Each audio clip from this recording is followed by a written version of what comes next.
Hello, everyone. Our presentation today is titled The Paradox of Stretch Goals, and we're Group 8. My name is Sierra Osborne, and I'm joined by my teammates Nicholas Dowse and Jamar Holland. Today, we're going to walk you through a research article that challenges a common assumption in management that setting bigger, more ambitious goals always leads to better performance, as well as show that's not quite true, and the reasons why are actually pretty fascinating. This slide will focus on research question and scope. A paradox is a situation in which two ideas that seem contradictory are both true at the same time. In this article, the paradox is that the stretch goals are often viewed as powerful tools for innovation and exceptional performance, yet they can also create fear, confusion, poor coordination, and organizational failure.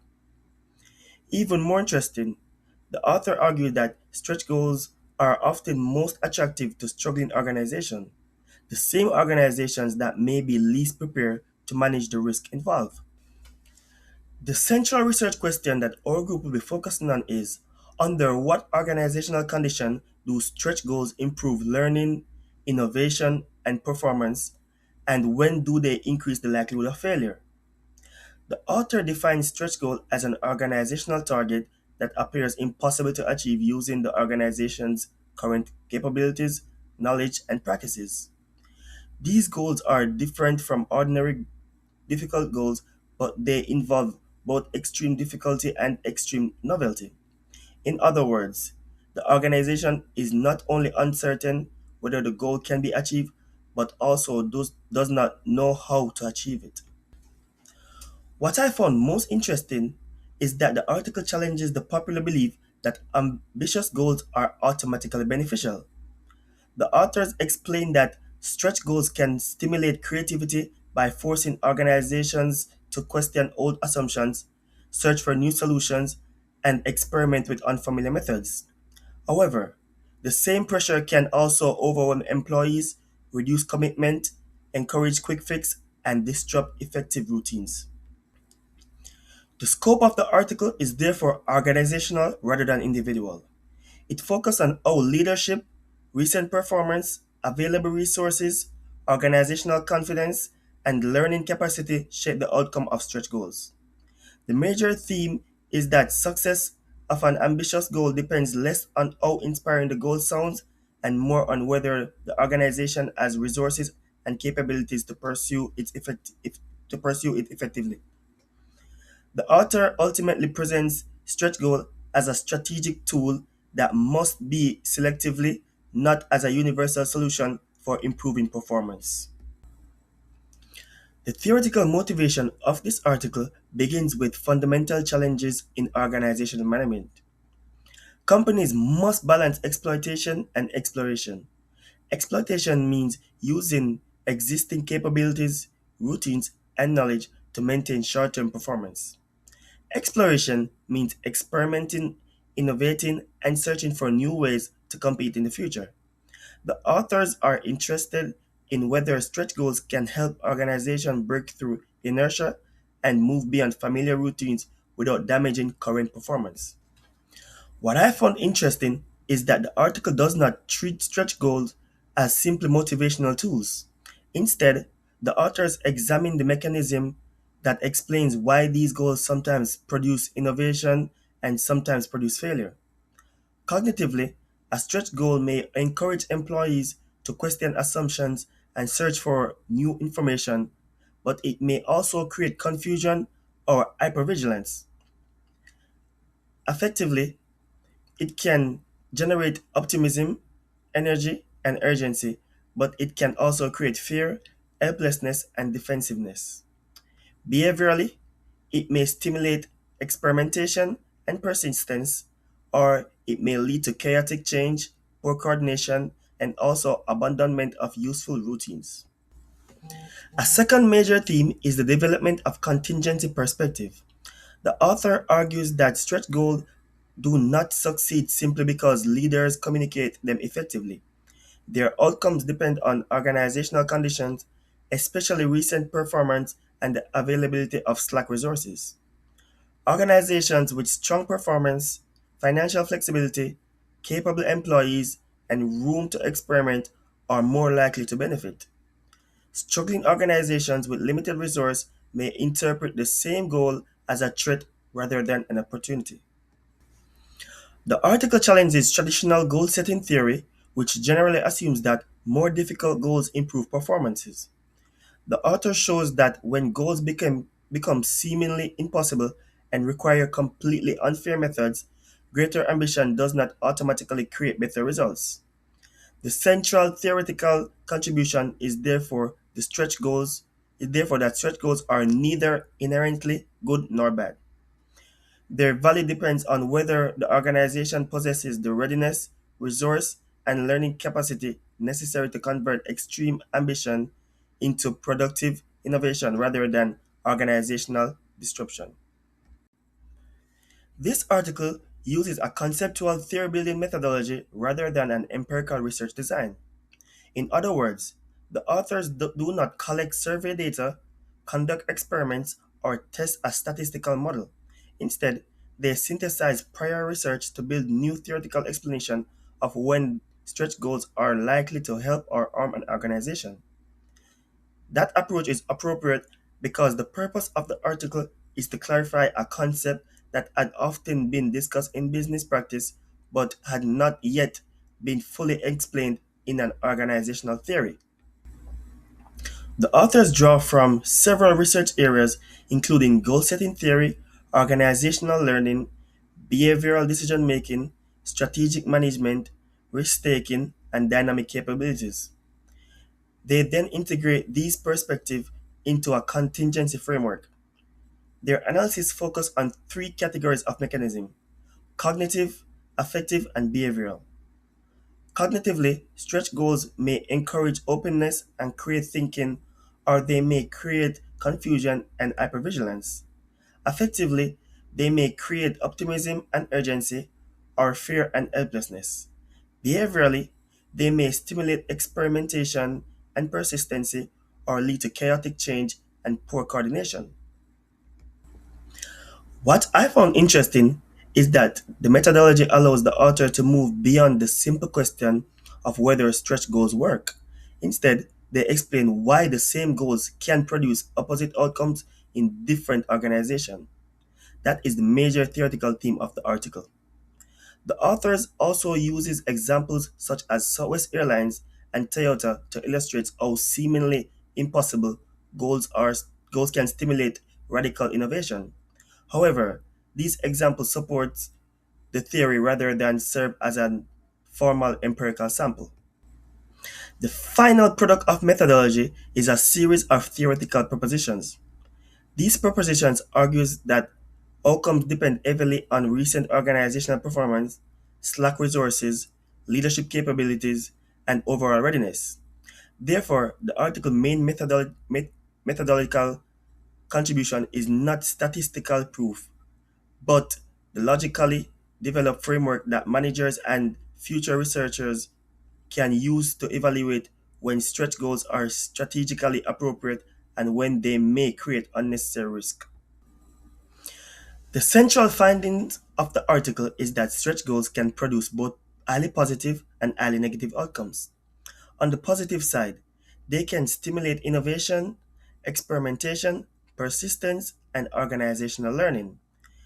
Because the goals appear beyond current capabilities, employees may be forced to question old assumptions, search for new ideas, and develop entirely new ways of working. This is why stretch goals have sometimes been associated with major breakthroughs and rapid improvement in performance. However, the authors also shows that the same level of ambitions can create serious negative effects. A seemingly impossible goal may generate fear, helplessness, threat rigidity, poor coordination, and inefficient uses of resources. Instead of encouraging thoughtful experimentation, the pressure may cause employees to focus on quick fixes, abandon useful routines, or make too many changes at once. When this happens, the organization may struggle to understand which actions are working and which are creating additional problems. What I found most interesting is that the article does not present these outcomes as random. The author argues that the effect of stretch goals depend on the organization's conditions before the goal is introduced. Strong organizations with recent success, available resources, effective leadership, and the ability to learn from failure are more likely to interpret the goal as an opportunity. In contrast, struggling organizations with limited resources are more likely to interpret it as a threat. The deeper theme is that identical goals can produce completely different outcomes because organizations do not begin from the same position. Leadership readiness, slack resources, recent performance, and learning capability determine whether ambitions become innovation or disruption. The paradox is especially important because the organizations most attracted to stretch goals are often those experiencing weak performance and searching for a dramatic turnaround. Yet, those same organizations may be least capable of absorbing the risk. Therefore, the author's main interpretation is that stretch goals should be treated as selective strategic goals, not as a universal solution for improving performance. So this article builds upon several important concepts that we've discussed in Exploring Strategy, the textbook by Johnson for this course, and it explains that organizations create competitive advantage through strategic innovation, uh, organizational learning, and adapting to changing environments or change management. So stretch goals are presented as one mechanism or tool that can encourage organizations to move beyond an incremental improvements approach and pursue transformational change. So Sitkin and his colleagues contribute to this literature by challenging the traditional assumptions that setting increasingly ambitious goals always leads to better performance. Instead, they argue that success of stretch goals depends on organizational conditions, such as recent performance and available resources. Their framework kind of connects goal setting theory with organizational learning by explaining that not only how stretch goals encourage innovation, but as why they sometimes can potentially lead to failure. This provides, I guess, this can provide managers with a more balanced understanding of strategic goal setting um, uh, than, I guess, previous research. So this article does a really good job at explaining what stretch goals actually are and why organizations should use them. Um, one thing I kind of liked is that the authors don't just focus on the positive side. Instead, they explain that stretch goals can lead to innovation and better performance, but they can also have problems within organizations, especially those that aren't in a position for that level of challenge. Another strength is a framework that there's a framework that they have created. They explain how stretch goals affect organizations from different perspectives, like how people think, how they react emotionally, and how they behave. The examples that the article kind of gave were Southwest Airlines and Toyota, which make the concepts easier to understand because you can see how ambitious goals led to new ways of doing things. That said, the article does have some limitations. Um, it's mostly a theoretical paper, so the authors don't actually test their ideas with their own research. There's no empirical data to back up any of their points. They build their arguments from previous studies, from real world examples, but it would be helpful to see more data showing the framework, how it works in different organizations over a period of time. Another limitation is that the article doesn't really tell managers how to decide when a goal is ambitious enough to be a stretch goal versus when it's just an unrealistic goal. So while the framework is helpful for understanding the concept, there's just a lot more room for research and how to apply in practice. Now that we've covered the strengths and limitations, let's talk about where this research could go from here. Remember, this is a conceptual theory building paper. The author themselves point out that their propositions still need to be tested. First, the framework needs empirical testing. The authors actually suggest a few ways to do this: qualitative theory testing across multiple firms, a study within one large organization looking at high-risk project proposals, or even a simulation study that varies organizational conditions before and after a stretch goal is imposed. Second, it would help to compare how stretch goals play out across private, public, and nonprofit, and even military organizations, since resource levels and performance pressures vary much across these settings. Third, the authors call for research on process-oriented stretch goals, meaning, does an organization need to set an outcome-based stretch goal at all, or could it get the same learning benefits from a goal that's framed around learning process itself without the same risk of disruption? Fourth, they raise an important ethical question at the individual level. Difficult goals are already known to sometimes encourage unethical behavior, like misrepresenting performance. The authors argue that at the organizational level, the risk could be amplified. When a stretch goal seems impossible to reach through normal means, that seemingly impossible gap can tempt people towards things like falsifying records. And finally, they suggest looking at the ripple effect inside organizations, how a stretch goal set the top might have very different effects on different departments or units, rather than treating the whole organization as if it responds in uniformity.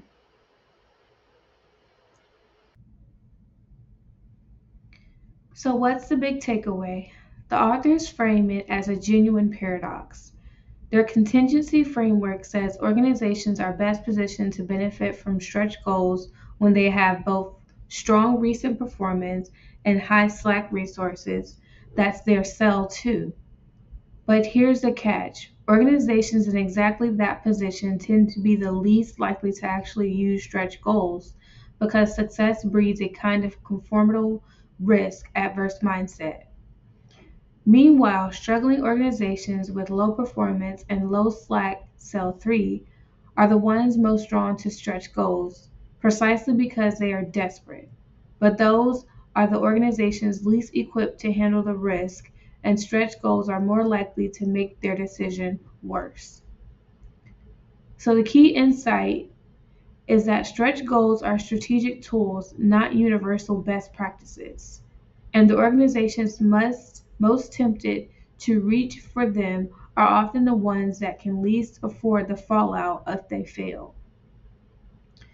Based on that, our recommendations are: first, evaluate organizational readiness, specifically your recent performance and your Slack resources before setting an ambitious goal. Second, if you're a struggling organization without much cushion, the authors actually suggest pursuing small wins or small losses strategy instead of a stretch goal to build up resources and resilience first. And third, if you're a well-resourced, high-performing organization, don't let success make you complacent. The authors note you're actually well positioned to benefit from a stretch goal, so it may be worth pushing against that natural risk aversion.